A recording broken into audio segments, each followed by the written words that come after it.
คนโบราณไปไหนคนน้อยเนี่ยโด่งเลยบอลหารไทยแหละหารไทยนี่เครื่องร้ายนะปลาแรกปลาหลานี่ร้ายมีครบทุกอย่างนะแบบบ้านท่าโหลดสบายดีตอนแดงทุกคนวันนี้เดี๋ยวเราจะไปตลาดตอนแดงนี่เลยวันนี้เพราะว่าช่วงเช้าน้ำฝนตกช่วงเช้านะตก3-4 มื้อเดียวนะเดี๋ยวตอนแรกนี้จะไปตลาดไปเบิ่งว่าช่วงนี้ราคาของเป็นอะไรมันเก่าไก่สีขาวหนาหนาวแล้วยูนอกก็เริ่มหนาวเลยได้ยูนอกอุณหภูมิประมาณ20 องศาจะ2 องศาเนี่ยสูงสุดพอหลังจากที่ฝนตกมานี่อากาศสีหนาวเขานะไปเดินทางไปทำกันไปเบิ่งวิวข้างทางว่าช่วงนี้มันวิวมันเป็นอะไรทงไฮทงหน้าเขาซุกเต็มในช่วงนี้คนอื่นก็ขอบใจทุกคนที่เข้ามาเบิ่งฝากกดไลค์กดติดตามเราต่อไปได้ทุกคนเด้อไปเบิ่งนำกันว่าสิเป็นอะไรมั้ยสิเบิดเงินลอยลายไปไหนไป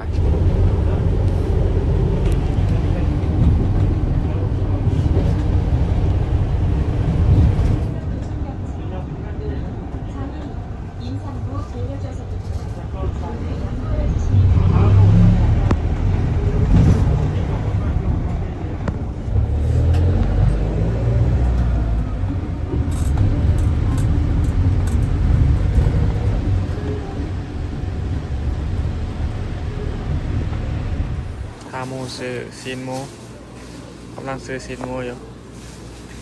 ซีนโมช่วงนี้ก็แพงอยู่เลยโล8,000แต่ก่อนนั้นโล4,500 5,000นะเดี๋ยวนี้โลถึง8,000กำลังอยู่ตลาดวันนี้คนโบราณไปไหนคนน้อยเนี่ยโด่งเลยบอลหารไทยแหละหารไทยนี่เครื่องร้ายนะปลาแรกปลาหลานี่ร้ายมีครบทุกอย่างนะแบบบ้านท่าโหลดแบบในมีมาในชีวิตคืออยู่ไทยโดดบางเทื่อมีแนวที่ว่าในแบบเครื่องคั่วเครื่องแต่งกินนี่ครบเลยนะร้ายสุดเป็นเครื่องแต่งกิน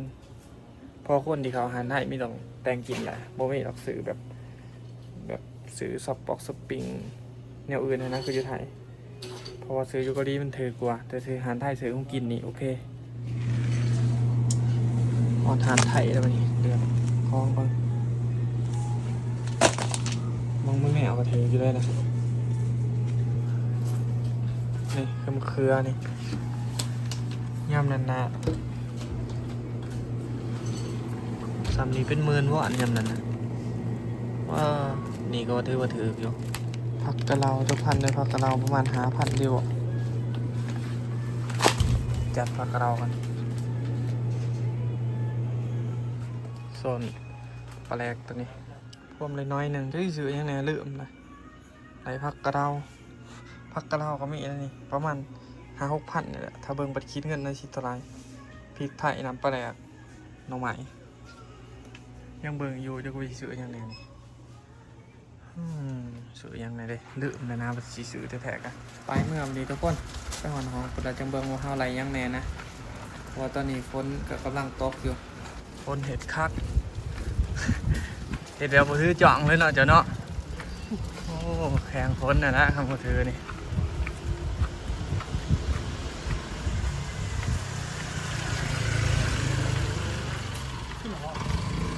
ฝนตุรินเลยโอ้ขี้ยังเลยเมื่อป่ะ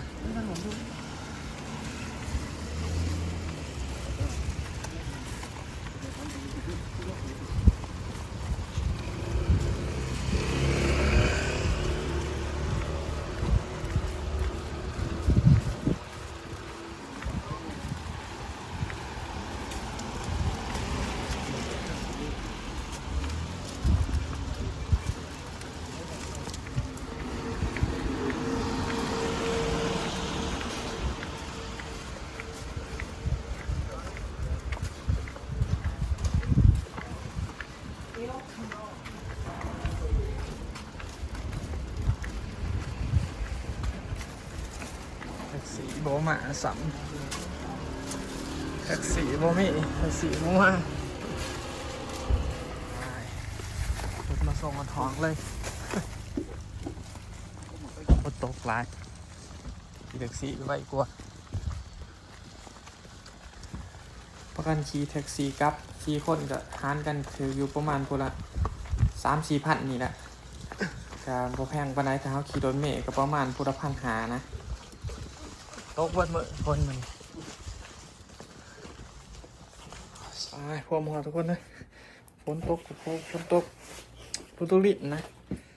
ลิ้น3-4 มื้อฮักกะเสาฮักกะค่อยๆลงน้อยๆนึงมื้อวันเสาร์มื้ออื่นเสาร์แต่ว่าก็ยังบ่ทันเสาร์เลยนะอีก2-3 วันก็ตกอีกเพราะว่าอากาศมันสิเปลี่ยนนะมันตกอยู่เนี่ยเบิ่งก้อนใช่เบิ่งมียังแหน่ไหลมานี่ละคลองไหลก็ประมาณนี้แหละผักกะเหรานี่อันหนึง6,000 วอนประมาณอยู่7 บาทวะล่ะ1,000ต่อ2 บาท6 2 18โอ้100 กว่าบาทเกือบ200 บาทอันหนึ่งนี่อันนี้ก็ถืออยู่สวง4,000ถือว่าถือได้แต่ว่าถ้าสวงแล้วดูหนาวแห้งนี่ตัวนี้เป็นหมื่นตัวนี้ก็ถืออยู่2,000 วอนแต่ว่า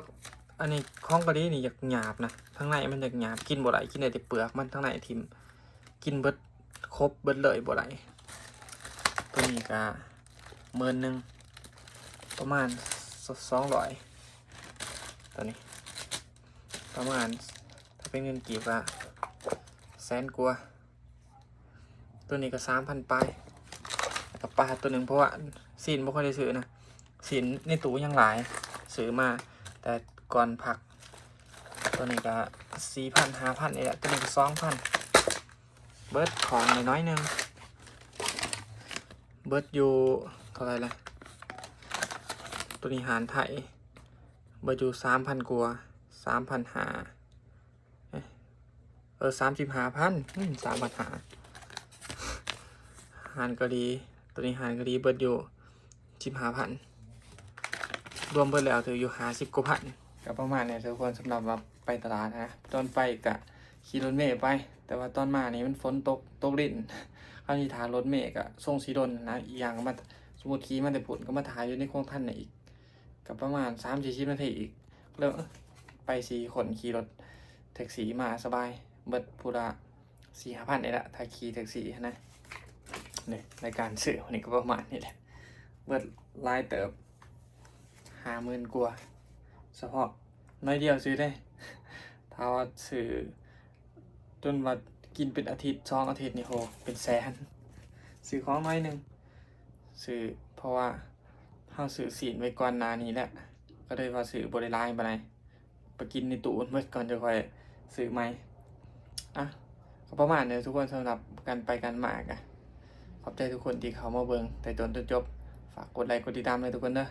ขอบใจหลายที่เขามาเบิงบ๊ายบาย